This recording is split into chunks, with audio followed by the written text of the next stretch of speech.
తులసి గారెలు చేయడానికి రోటిలో పిండి రుబ్బుతూ ఉండగా వాళ్ళ అత్తయ్య గారు వచ్చి, లే తులసి, నువ్వు అక్కడి నుంచి ఎవరైనా రుబ్బి గారెలు చేసి పెడతారులే అని అంటూ ఉంటుంది.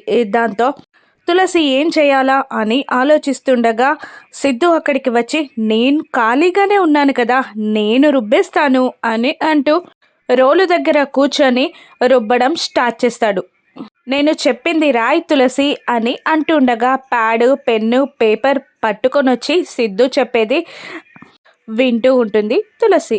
ఓ మై డియర్ డార్లింగ్, మొదటి చూపుల్లోనే నువ్వు నన్ను ప్రేమించావు అంటూ ఉండగా తులసికి సిద్ధుకి ఒక్కసారిగా వాళ్ళిద్దరూ ఫస్ట్ టైం చూసుకున్నది గుర్తొస్తుంది.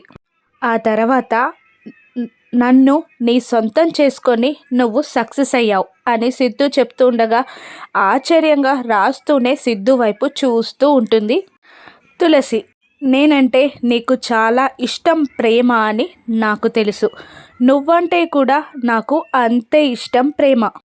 కానీ కోపతాపాల మేఘాలు మన ప్రేమని కమ్మేస్తున్నాయి అని సిద్ధు లవ్ లెటర్ చెప్తూ ఉండగా తులసి రాస్తూ ఉంటుంది. ఇట్లు అని సిద్ధు అనగానే ఇట్లు అని ఎవరి పేరు చెప్తాడా అని ఆశ్చర్యంగా తులసి చూస్తూ ఉండగా తులసి అని చెప్పేసి ఆ లెటర్ని లాగేసుకుంటాడు సిద్ధు. తులసి ఆశ్చర్యపోతుంది.